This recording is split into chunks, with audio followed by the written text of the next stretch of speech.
Welcome back to the morning show here on Arise News.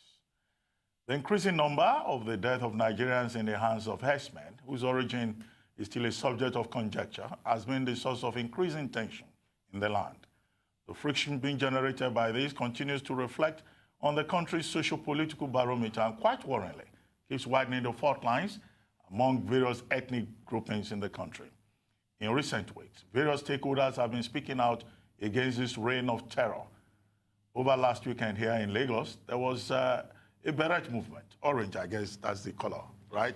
Not red, yes. Across the city, led by a former presidential candidate during the 2019 general election, Omoyele Sowore, who now joins us to talk about this new movement and now intends to drive home the point about the government needing to sit up with a view to nipping this threat to national security in the bud. Omoyele Sowore, good to have you again on the morning show. Thank you so much for bringing us. Yes, welcome to the program. Thank you. You and some other Nigerians have launched what you call a revolution protest, and I see that you have the beret. Yes. The color is orange. What is the inspiration? Could this be the Ukrainian revolution, the orange revolution in Ukraine, which came also shortly after elections in 2005, or is the inspiration Bobby Wine, the Ugandan who chooses red beret as his own symbol of protest against the incumbent Uganda government?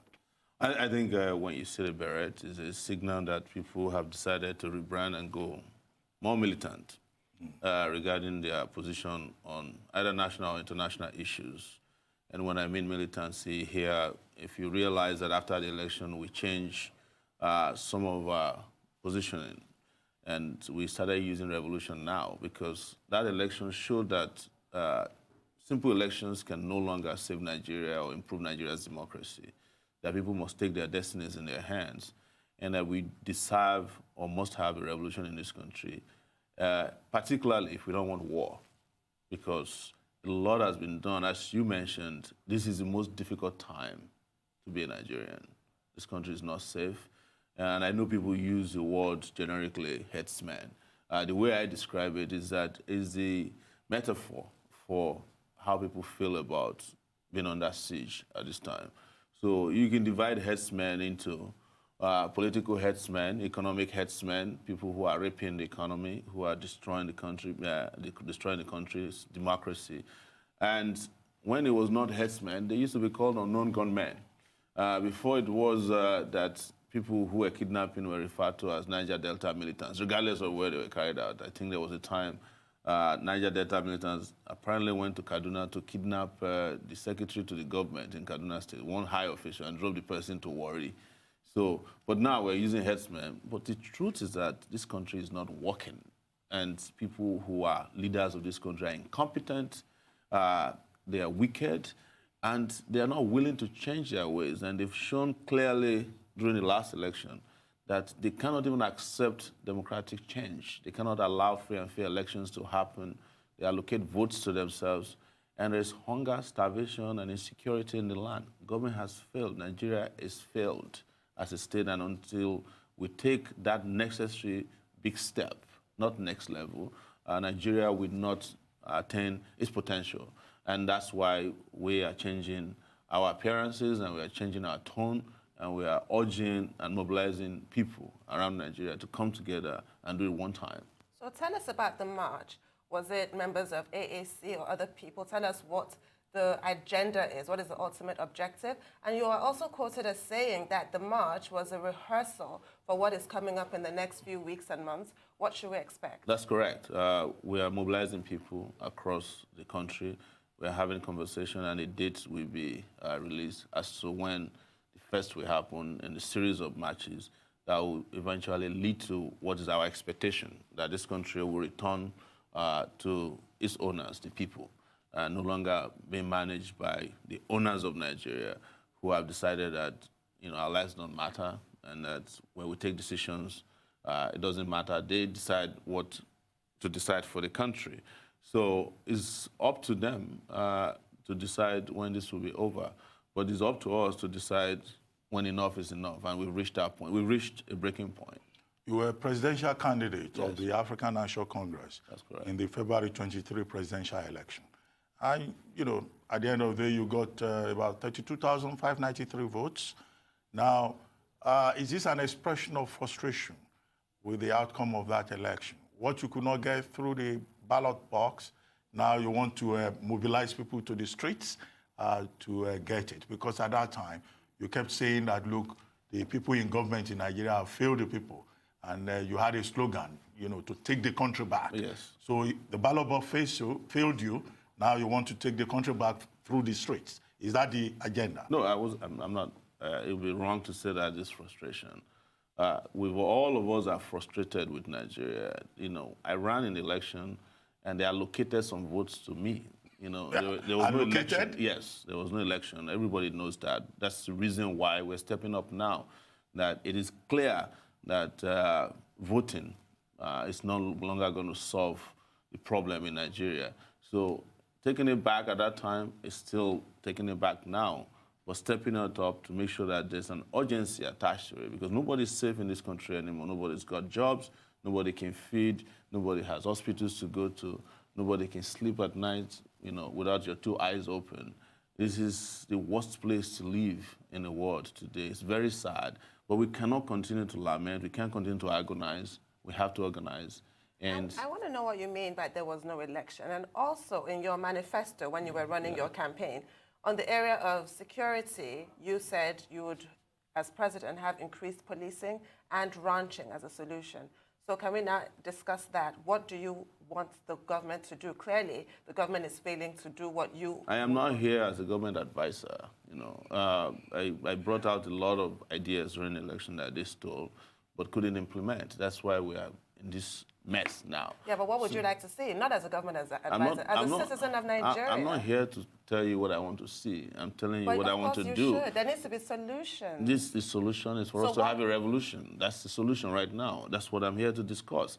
I'm not here to... We're not going back to the campaign. We've campaigned. We've tried our best. They didn't allow elections to hold. Everybody has come to a conclusion that there was no election. The elections were badly mismanaged. And what you just did is that people went to vote at the polling units. They moved the elections to collation centers and allocated themselves votes. Well, what you are trying to do, yes, that's call out the people onto the streets. Yes, to what end? What is the ultimate purpose? The ultimate end is... The revolution has a purpose. What is the purpose? Is for the people to take back their country and take back their democracy. And what would that look like? What would it look like? Yes. When it happens? You know. Well, we have seen it in Sudan. Yes. We have seen it in Algeria. We have seen it in Egypt. We've seen the Arab Spring. Yes. We've seen the Occupy movement elsewhere. I guess that's what you are trying to do. Now, it may have worked in other places. How optimistic are you that Nigerians will follow you and go to the streets? Because if you are able to achieve the momentum that we saw in Algeria, Sudan, Arab Spring, and the Occupy movement, maybe you'll be able to make a difference. You think Nigerians will come onto the streets? Nigerians have been coming onto the street. In fact, in 2012, Nigeria had the biggest Occupy movement in the world when Occupy was the main thing. So, but we failed at that time because there was no proper planning, I would say, or an anticipation of where it should go. Because even revolutions deserve to be macromanaged after the success of the revolution. And that's where we are different in this case. The person who is sitting in front of you has tried to be president of Nigeria. That means they have an agenda in place. There are people I can work with, and people are working with us, and people are hearing us all over the world. They have come to the conclusion that enough is enough. And with regards to whether Nigerians will follow me or not, that is not what I'm here to preach. I'm here to say this is what we want. And I'm sure that there are a lot of Nigerians out there, millions of Nigerians who are frustrated at this point, who no longer have confidence in our leadership, in the leadership of this country, and they want a different country. And we're here to give life to that. And we're calling on all of them, wherever they may be, that we better do this one time so that we don't have to do it in pieces, because we find ourselves in pieces the way things are going on. Nigeria is on the precipice.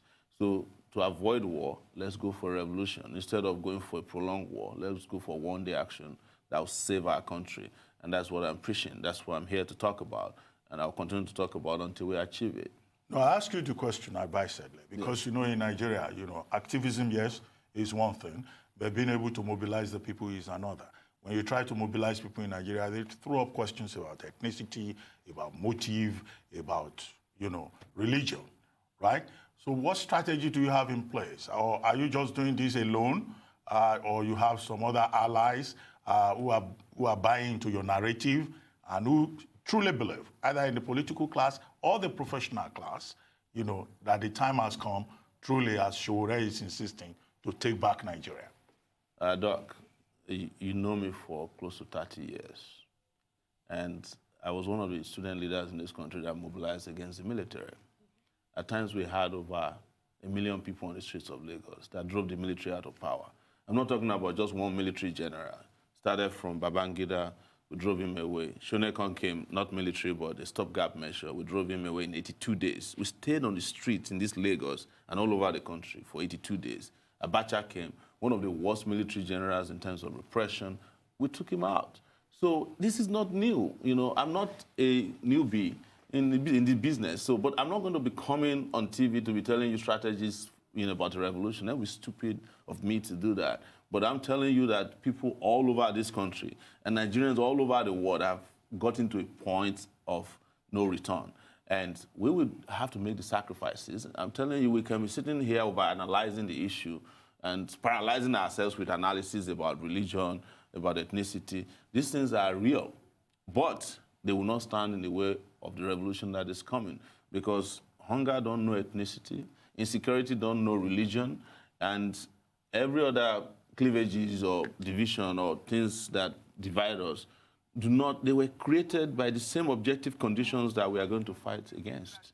Because at the end, when Nigeria becomes a better place, it won't matter where you come from. But what would you say to those who allege that the political killings are really exaggerated and that they're politically motivated to make this government look bad? So somebody is going to tell you that Boko Haram is exaggerated, or the banditry is exaggerated, or the fact that 10 people were killed in Buhari's home state, Katsina, yesterday is exaggerated, or the fact that the daughter of a Afenifere leader was killed on a highway, assassination style, is exaggerated, or the fact that you can't travel from Lagos to Ore without a kidnapper laying you on the road, or the fact that police officers, SARS, are killing people is exaggerated, or the fact that somebody has been detained and courts have asked them to be released and we refuse and reject court position is exaggerated. The country is falling apart. Why are we deceiving ourselves? We have to take a short break, but I would like to ask you a question. Yes. President Buhari says, those who criticize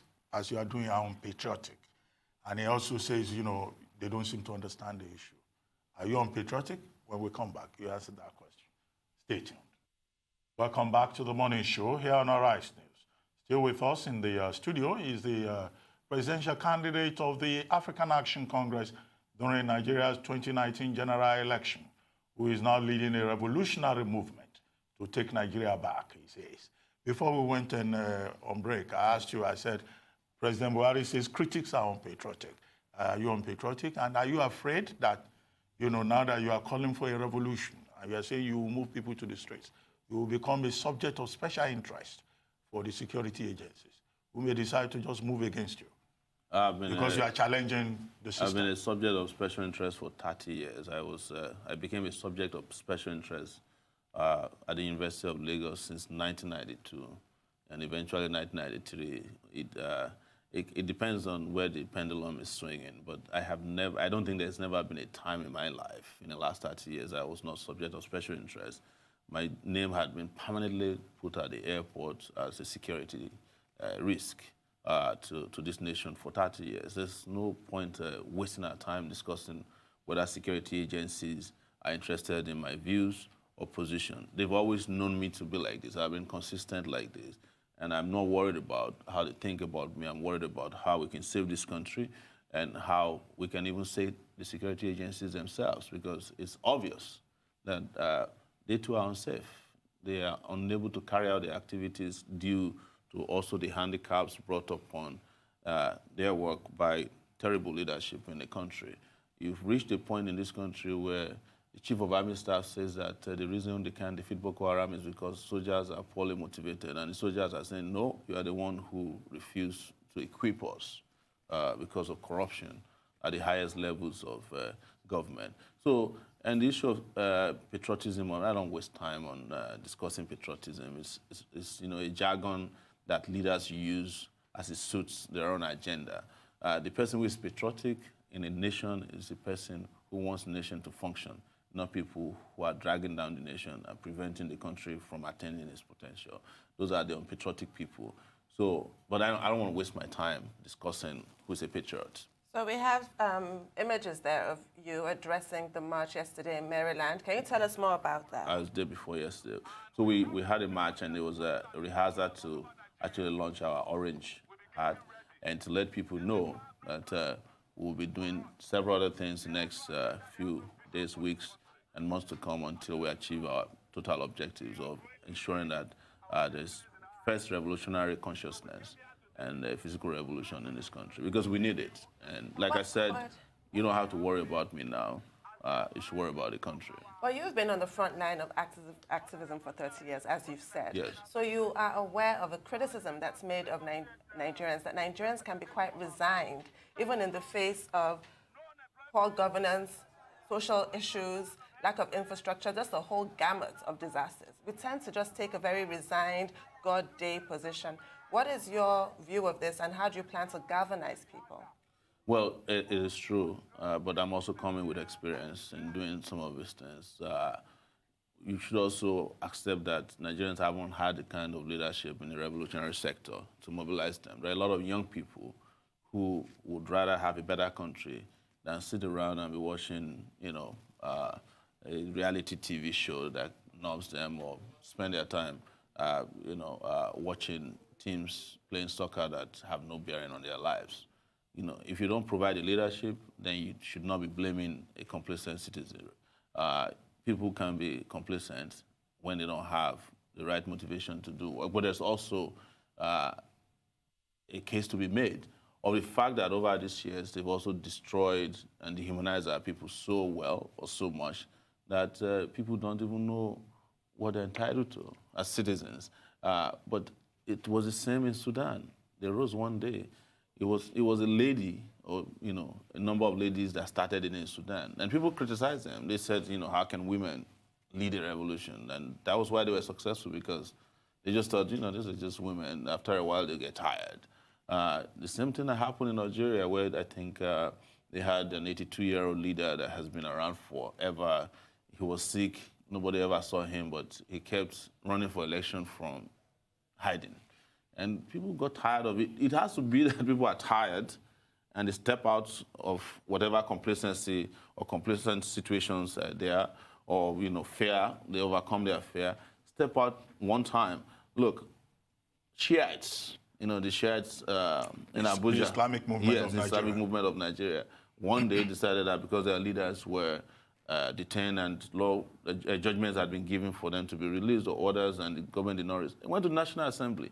If they had 1 million of them, they probably would have taken over the National Assembly that day and changed the narrative about, popular power. So I'm not saying that I'm going to... As was the case in Hong Kong. Yes. So Hong Kong also did it. And all these things were carried out by the same young people who people said were complacent in those countries. In fact, Sudan, as a matter of fact, was a surprise to everyone, because nobody thought, including the president of Sudan, that a day will come that he will find himself in prison, and in a revolution that was planned, executed by women, mostly women, and also medical doctors, right, professionals. So we just need to do what other people do, and as I said, we don't need to be discussing the strategies on air, because the strategies need to be where they belong. But let's talk about this beret. Yes. I'm interested in it. It's orange, but it has also the logo of the African Action Congress, Yes. which is like a partisan label. Yeah. Are you not concerned that if you try to mobilize other people, they may be reluctant to identify with the AAC? Shouldn't it have been, neutral, politically neutral design? That's one. Two, will it be correct to say that, you are launching this as a way of reaffirmation, considering the fact that in March, some members, the National Executive Committee of the AAC, suspended you and 7 others for 6 months from the party. And then, of course, they went to court. And on Friday, Justice Nyagekwo's court, Federal High Court in Abuja, confirmed that your suspension and that of your deputy and others was, the product of a valid process, and that you had also pointedly refused to defend the suit. So is this a way of No. showing that we are still there, and will it be correct to say you are a factional leader who is still trying to assert himself? That's incorrect. Okay. What The is reason correct? it's incorrect is that I have been talking about Revolutionnow as soon as the elections were over. You can go and check my Twitter handle, and you'd have seen that this has been my posture and position. I'm a member of AAC. I'm the founder of AAC. But to address your position on whether others will accept this because it has a logo of AAC, no, you don't have to wear the red beret, the orange beret because of the revolution. Now, you can come with your own logo on it. It's just a symbol of the kind of resistance we have at this time. And to address also your issue about Justice Young, we'll be very, very clear that that was a miscarriage of justice. We defended the suit, but the judge said that my defense was not tenable to him because the lawsuit was filed on May 14. I left Nigeria on May 12th. And when I left Nigeria and I was alerted to the fact that the lawsuit was filed, first they had a show on TV where they said I was suspended alongside with the others you mentioned as I was landing in New York. And when I heard about it, we briefed our lawyers, and the lawyers, I sent them a page of my passport to show that this is the day I left Nigeria. But guess what? The judge would not even allow us to have a CTC of the claims made against us. But he granted a page of my passport to be taken to the Rivers State Tribunal, where they use my claims or counterclaims in his court to frustrate the tribunal case against Wike by one of our members in AAC. So I don't need to wear a red beret to show that I'm the founder of AAC. I don't need to tell anybody that I'm the founder of AAC. You knew it. You followed. I spent a lot of time in this studio during the election. And AAC was formed in August 2018 by myself and other members of the party. But I found they're accusing you of misappropriation of funds. Yeah, no, there's nothing like that. In fact, I'm the only presidential candidate, that's smear campaign, presidential candidate to have released a breakdown of all the spending. Both the amount of money I raised and the amount of money that was spent. I released the breakdown a month ago. Not only did I release the breakdown, it's available online, Sowore2019.org, so that if anybody want to challenge the breakdown of spending, the accounting that I made, you can go there and point it out. It's available. So it's just to smear us as leaders that this was brought up. There's nothing like that. Well, thank you very much. We raised Omoyele the money and accounted for it. Thank you very much. And you've been able to explain a lot of things, which I think will also be useful to our viewers.